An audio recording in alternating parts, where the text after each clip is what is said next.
Hey guys, welcome to TalkAboutTopeka.com. I'm Chris Schultz. On this episode, I'm going to be talking with DJ Drew Walker. He is a DJ from Solid Rock Sound Machine here in Topeka, Kansas.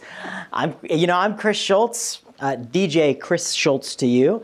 Sit back, relax, and enjoy this episode, which happens to be brought to you by the WIBW channels and The Break Room and their production of Bluegrass and Apple Jam, a musical showing at The Break Room in April. Sit back, relax, and enjoy this show because it all starts right now. You had a plenty money to get me some money, had a money to get me some money. Well, we're talking about music today, and essentially music that you might hear at events. I'm with Drew Walker. He is a DJ in Topeka with Solid Rock Sound Machine. How you doing, Drew? Doing great, Chris. Hey, thanks for joining us. I'm glad to be here. Yeah, I've heard a lot about the show, and I've seen different episodes of the show, and I really thought this would be kind of fun when Kim asked me if I'd do it. I said, sure. Absolutely. Kim's my sister, and nobody can tell her no. So that's how it works. But I thought it would be really cool to actually have a DJ on. I know I have a history with being a DJ. I was a club DJ for like pretty much my whole college career and pretty much paid my way through college that way. So I always have a soft spot, but this is the first time we've ever had a guest on the show who's actually a DJ. So I thought, hey, let's bring this guy on. Let's talk with him. I feel kind of honored. I know, it's kind of fun. Well, it's not that big of an honor, but if you take it whatever you want. So, very good. Tell us about the kind of events that you DJ. We've done everything from, we specialize in weddings, but we've done everything from car shows to a wrestling event. We actually did a funeral. Wow. We do a lot of charity events like the MS Walk, Relay for Life, Purple Stride, which is a 5K in Kansas City. We're also the official DJ for the Huff and Puff Balloon Rally, and we just got, quote-unquote, hired on as the DJ for the Kansas Coyotes. Excellent. That's very cool. So, you guys are doing quite a bit. So we do a lot. Yeah.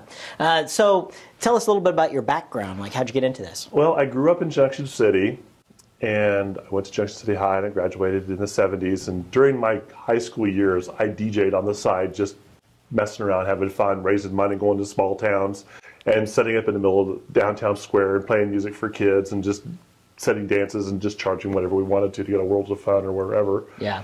Got decided I was going to go to college, so I sold all of my gear and went to college, which was kind of dumb once I got there. Then I ended up helping with DJing floor parties and beer bashes and frat parties and things like that, so I ended up having to start progressively getting gear back that I could have already kept. And then I got completely out of it, and then in the middle 80s, I got married to my wife, and we went to a wedding after we had gotten married, and the DJ was the worst DJ I'd ever seen in my life. And I sat back there the whole time going, if I was DJing, I'd be doing this, and no, I wouldn't have said that, and I wouldn't do this, and I wouldn't call the father of the bride the father of the bride, and I would have the bride and groom name, and all of that, and it was like, okay, Mr. DJ, why don't you put your money where your mouth is? Yeah, there you go. And here I am 20 years later, still doing it. Yeah.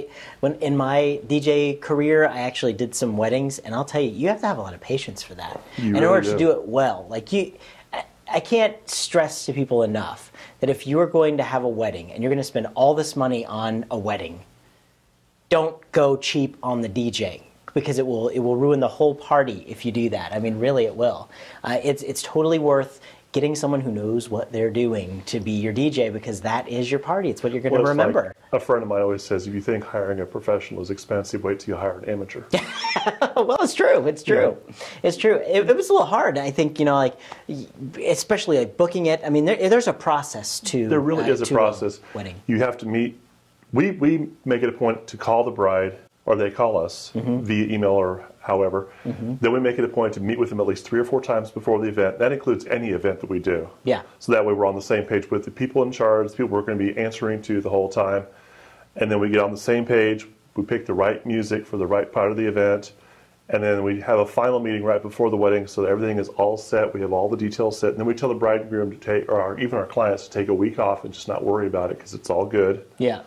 And then we meet them the day of, and we usually are there early so that we're extra sets of hands and eyes to help do the event and get things ready. Yeah. My favorite thing is when people say, we're going to save a little money. My cousin has an iPod, and we're going to put them in. They're going to just play the music for the wedding. We hear that a lot. Isn't that crazy? Well, we have like, well, a friend of a friend, it used to be in a band, and he has the mixer, and da-da-da-da-da. And it's like, yeah, but what if the band decides to get back together? Yeah, yeah. And they book a gig that night. All of a sudden, yeah, you're out of equipment, and you're really in trouble. Yeah, it's like you know, the priest or whoever's conducting the ceremony, or you know, whoever's doing any of the officiating. You hire caterers. What do you do for these things? You hire professionals for a reason. There's a reason professionals exist out there, and it will change. Like the amount of people at the wedding or the event. Like, you know, there's so many people that have so many different opinions. You need someone who knows how to deal with all of that. Yeah, and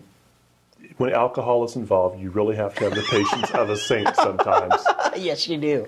My favorite thing about doing events is when an inebriated person walks up and goes, "Do you have that song?" And goes, "Do-dee, do-dee, do-dee." And you're kind of going, "Yeah, that's coming up right next." Yeah. And usually it is.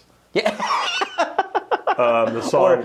Yeah, you know, I like that song too. I just played it like 2 songs ago.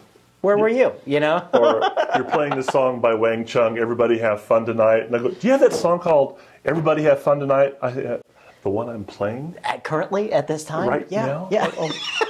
That's why I'm thinking of it. Or they'll come up to you and say, "Do you have that song? It's by a girl."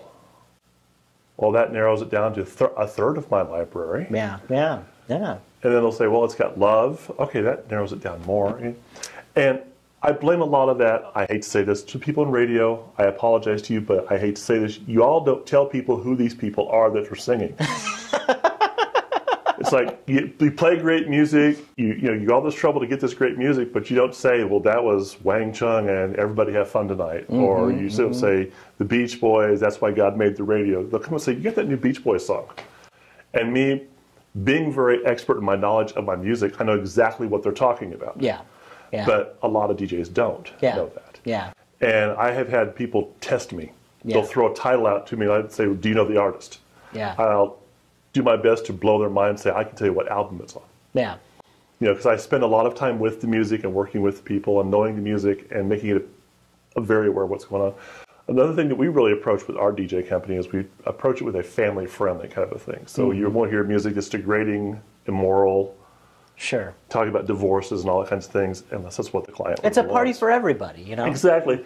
And we have to approach it from everybody from age 5 up to like 85 or 95. Right. So we've got to play music in that wide spectrum of music, and we have a pretty good library. We've pretty much done really well with it. Yeah, and it takes a lot of time, just in the experience of dealing with those situations. There's no textbook that tells you, this is how you wedding DJ, this is how you event DJ, this is how you club DJ, whatever it is. There are really good books out there, but the best way to do it is jump in and just try it. You got to do it, yeah. And it takes, you have to pay the dues, you know. Yeah. So I don't know.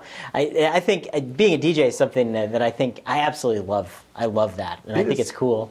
It's one of the greatest jobs in the world. You get paid to party. Yeah. You know, it's like, hey, you know, it's like I have one of the funnest jobs in the world. Yeah. You know, I did work the job sector, and I liked that, but I'm a very outgoing, very people person, and so being a wedding DJ and being a DJ in the market that I work with helps me be more outgoing and more friendly with people. I thrive on the energy of the crowd. Yeah. As the crowd develops their energy, I develop my energy back. Yeah. And it just, you know, I do what I can to motivate the crowd, but sometimes the crowd needs to give me back. Oh yeah. Feedback. Hey, you're doing great. You're a really cool DJ. Yeah, this is a good song. You know. And then there's always that one. The dance floor is full. And the guy walks in and goes, "Could you play a song that we could dance to?" Yeah. They're all having a good time. What's your deal? Can you define who we is? We, yeah. Or they'll play a song like, "Could you play a song with a beat?" Yeah. Yeah. Sure. Well, you know, it's become more than, you know, just having the equipment to do it. I know that, you know, when you listen to the radio, you might, you know, I know that there are a few channels that I have programmed in my car that I listen to, and I hit this channel here and I'm listening to this song. I'm like, yeah, I like that song. Then I hit the next button because they're in commercials or something. So I click over and I play in the next one. And next thing you know, like that station is now playing, if not at the exact same point of where the song was that I just heard. Like they're really only playing like 10 songs on the radio, and people don't really understand. I think as they think about music for an event. what it really takes to work that room Exactly. and to keep it going, and to know what kind of content you need to have and when that content should be played. That's a really big one. You know, and you get a groove going and you don't want to break that groove by throwing in a song, you know that's not going to work. Right. And that's the challenge as a DJ, is to know, okay, yeah, that's a great song, but can we wait till a little bit later to put that on, because I've got this, you know, we've got the party going really good, and then when we want to slow it down, we'll put this song in because it's a great slow song, and we'll do that for a slow song. Right, right. But they just want, I want it now, I want it now, I want it now. And it's like, there's that immediate gratification that Yeah. people have got built into their minds. And so we have to teach them delayed gratification through gently saying, okay, we'll play it later. If we don't play it within the next hour, please let us know. Yeah. Kind of thing. Yeah. And we get to the point where there are some songs we just flat out won't play. Yeah. Because we know it's just not what the bride and groom want. It's not fit for the party. If it's a family-friendly event, there are songs that you know, like I said, there's so much more to what doing events now. You have to have a personality. You have to be able to be away from the equipment and trust the person's working with you to run the equipment professionally. Have good lighting. Have good, you know, everything that you expect in a club, but be mobile and set it up and do it just exactly the way a club person would do it. That's but right. Keep it very family-friendly and have a wide camera. That was one of the things I liked about, say, club DJing, was that all the equipment was already set up. I mean, I didn't have to load all of that equipment in my car. And that's another thing that's, you know, a professional is going to do that all for you. It's a lot more work, you know, than, you know, rounding up a couple of cousins who are going to carry some speakers that you rented real quick or that you borrowed from somebody. It really, there's so much work involved to it, especially for a great event. And that if you have hired a professional and they do a great job and you had a great time, you'll never know how much work that was. You know, Exactly. That's the thing. And that's what it should be. That's the way it should be, exactly. Because it's your event, and you want to not have to worry about all the details that go into the event. You just Right. want to give it to the people that say, hey, you're in charge, this is what you're going to do. And I think that's why we chose the slogan, relax and dance the night away, knowing that we're in charge. Yeah. It's not that we're having a control issue, it's just you can come in and just be the guest at your own event. Right, right. And not have to worry about, okay, when are we going to do this? When are we going to do that? It's Right. like, da, da, da, da, da. And with my wife working with me, we're a husband and wife team. One of us is always in contact with the client. Is the volume okay? Is it too loud? Is it too soft? Are we ready to do this? Do you want to do this now? Or can we switch this? Or do you need to switch this? You know, where's your dad? Kind of a thing. So we're always in constant with the communication with the client, but we're not bugging them. Yeah, yeah. And a lot of DJs, they do a lot of talking. They Yeah. talk way too much. Oh, this is my personal favorite. Da, da, da, da. It's like, nobody cares. It's the bride and groom's event, or it's the client's event. Right. It's what they want. Yeah. You know, and that's a very hard world to work in sometimes. Yeah, it is. It's very challenging. There are guys that have that top 40 radio sounding voice. And that is so corny and so fake. And it's just, I got away from that a long time ago. When I first started DJing, that's what I did. But if I can't be myself, then I can't do this right. That's right, yeah. You know, Yeah, and I'm not effective as a DJ. I'm not effective as the professional they've hired. And I'm not doing my job. Yeah, yeah. So, and that's another reason. I think the only real excuse that we'll let you use as someone who is getting married for like a wedding and needing a DJ is that if it's like your third or fourth wedding, and then you can go ahead and hire your cousin with an iPod. I mean, you'll probably use them again anyway. So. Well, we've had a couple of couples that it was their second or third wedding, Yeah. and they hired their cousin the first time. And they're going, we decided we're going to go with a professional this time because he really does not know what he was doing, and the wedding reception fell apart, and da da da da da da. I love it. We've had a couple that did a renewing of their vows for their 25th, and they did a courthouse wedding, and then they had cake and punch, and then they went on their honeymoon. Sure. So they would have a real wedding with tuxes and the dress and the big church wedding and the big pomp and circumstance, Yeah. and then have the big reception with the cake and the dinner and everything. Yeah. And that couple is still married to this day. And it was just Absolutely. an actual real wedding with the whole bit. So, Yeah, yeah. That's very cool. Very cool. it's a journey, but it's a lot of fun, and it's worth the trip. Absolutely. For being a DJ and working with a couple or working with a client for an event like Relay for Life. That's got to be gratifying after you've done it for a while and you run into people and they're like, you were the DJ at our wedding. You know, that's really, it's kind of cool that you could kind of be a part of that. We go to a lot of stores in town and stuff, and someone will go, I know you, but I don't know why. And they'll think about it for a second. You were at Sarah's wedding, you were the DJ, and you were really a lot of fun. Yeah. Da da da da da. You know, and we have a lot of our clients that we still work. We still talk with them. We keep touch with them. We celebrate when they celebrate. We rejoice when they rejoice. When they have a baby, we're happy for them. If they've lost a family member, we're with them. Yeah. And then, absolutely. you know, we develop more than just a client relationship. We develop a friendship afterwards, and Very that's good. been the best part of our business. Very, very good. It's having a lot of friends that we work with.